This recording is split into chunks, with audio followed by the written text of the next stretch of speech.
Hello, সকলকে simply প্রভার Piyali চ্যানেলে অনেক অনেক স্বাগত। আর মেয়েকে এখন খাওয়াতে বসেছি, ভাবলাম এখান থেকেই ব্লগটা স্টার্ট করি, কিন্তু হলো না। ও এতটাই কোকো দেখবে বলে বায়না করছিল, তার জন্য আমি ভাবলাম ঠিক আছে, ও এখন দেখুক, পরে কথা বলবো। তো আজকে ব্লগটা এখান থেকে স্টার্ট করছি। এখন বাজে পৌনে 5টা। আর তোমরা সকলে কেমন আছো? যা কারেন্ট চলে গেছে। আমি তো খুব খুব ভালো আছি, আর মেয়েও ভালো আছে। সকলকে আমার চ্যানেলে অনেক অনেক স্বাগত। একটু লাইটে আসি, দেখা যাচ্ছে তো? তো যাই হোক, এই যে কালো একদম হয়ে গেছে আকাশটা, যাই হোক। তো আজকে এখন থেকে ব্লগটা স্টার্ট করছি। সারাদিন খুব ব্যস্ত ছিলাম, আর আজ হচ্ছে আমার জায়েরা নাকি চলে যাবে, আবার ইউএসএ ফিরে যাবে, আর আমার শ্বশুর শাশুড়িকে নিয়ে যাবে, মানে বাপি মা যাবে আর জায়ের বাবা মা মানে নিয়ে যাবে। তো আজকেই যাবে, আমরা সব রাত্রে ফ্লাইট আছে, যাবে, তো আমরা যাবো এটা ভেবেছি। তো এরকম অবস্থা, প্রচুর ঝড় উঠছে, কি হবে? যেতে তো হবেই, ফ্লাইটটা ক্যান্সেল করে যাবে না, ঝড় উঠেছে, প্রচন্ড ঝড় উঠেছে। এইমাত্র ওয়েদারটা দেখলাম, এত কালো হয়ে এসছে, পুরো বিশাল ঝড় আসবে এটা মনে হচ্ছে। পুরো আকাশ কালো কুকার হয়ে গেছে। এই দেখো, কাঁচের ভিতর থেকেও দেখাচ্ছে, মানে এইটা উপরের যে একটা লাইট দেখা যাচ্ছে, ওটা সূর্য ভেবো না, ওটা হচ্ছে আমাদের ঘরের লাইটের এফেক্ট পড়েছে, মানে রিফ্লেক্ট পড়েছে। যাই হোক, পুরো কালো হয়ে গেছে। যাই হোক, ওই দিকটা বাইরে গিয়ে দেখে আসি কিরকম। দাঁড়াও মামা, এখন ঘুম থেকে উঠে বসে আছে, আমি ওকে খাওয়াবো, আর চলো তোমাদের দেখাই। ওরে বাপরে, দেখো এক্ষুনি ঝড় উঠবে। এই দেখো, ঝড় শুরু হয়ে গেছে। আর পাশের বাড়িতে পাথরের কাজ হচ্ছিল বলে খুব ঢের ঢেরে আওয়াজ হচ্ছিল একটা। তো এখন আপাতত কাজ স্টপ আছে, কারণ ঝড় উঠেছে, তো সেই জন্য কাজ বন্ধ করে দিয়েছে। তো দেখো, এক্ষুনি ঝড় বৃষ্টি। আমার ঝড় উঠেছে, মা ঝড় উঠেছে, কি হবে?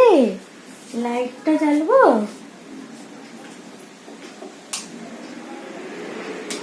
বাপরে, কি আওয়াজ হচ্ছে! তুমি খাও খাও করে নাও, জানালাটা একটু খুলে দেবো, হাওয়া আসবে। হালকা খুলে দিই।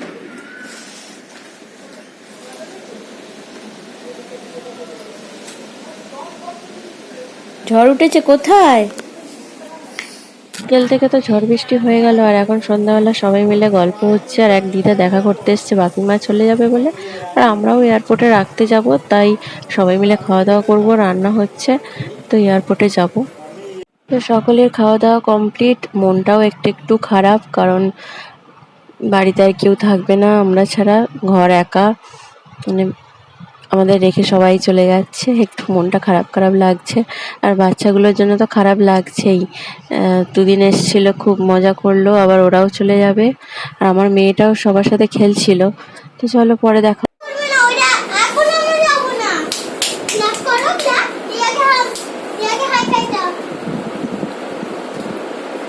দিদিয়াকে একটা হাম দিয়ে দাও, হাম দিয়ে দাও দিদিয়াকে।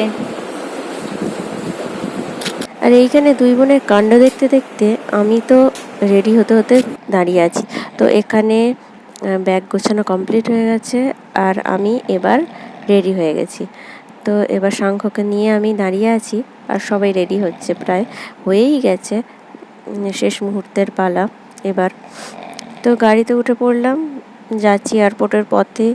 বেশ একটা একটা করে দিন কাটছিল জানেন, বাচ্চাগুলো নিয়ে। তারপর ওদের হাসি ঠাট্টা, মারামারি, এইসব। আবার বাড়িতে একটা বড় ধরনের অনুষ্ঠান হলো, আমার মেয়ের অন্নপ্রাশনের পরে আবার এটা হলো, খুবই মজা হলো। তারপর বাড়িতে সবাই, মানে সবাই মানে সব সদস্য মিলে বেশ ভালোই মজা মজা কাটছিল। আমার মনটা তো খুবই খারাপ হয়ে গেল, কারণ যেহেতু বাপি মাও চলে যাচ্ছে, বাড়িটা পুরো ফাঁকা হয়ে গেল, মন খুবই খারাপ। আর মেয়ে এদিকে ঘুমিয়ে পড়েছে, অনেকটা তো রাত হলো, তাই না? আর এয়ারপোর্টে যাই, গিয়ে তখন হয়তো মেয়ে উঠে পড়বে, দেখা যাক। আর ভালো লাগছে না কিছু, মনটা খুবই খারাপ, কিছু কথা বলতেও পারছি না, যে কী বলবো কিছু বুঝতেও পারছি না। দেখি এবার কাল থেকে নতুন একটা অধ্যায় শুরু হবে, মানে আমাকে পুরো সংসারটা সামলাতে হবে। অবশ্যই পারতেই হবে, তাই না? এতদিন আছি। আর দেখো, কথা বলতে বলতে এয়ারপোর্টের কাছে চলে এসেছি। আর এয়ারপোর্টে এখানে গাড়ি পার্কিং হবে। গাড়ি পার্কিং হওয়ার পরে আমরা এই যে ব্যাগগুলো নিয়ে নিয়েছি, এবার যাব আমরা। আর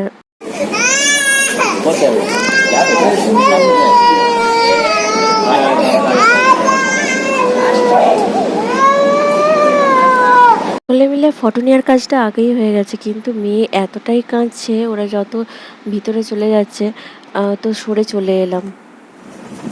তো এইমাত্র এলাম আর মেয়ে এই যে ঘুমিয়ে পড়েছে।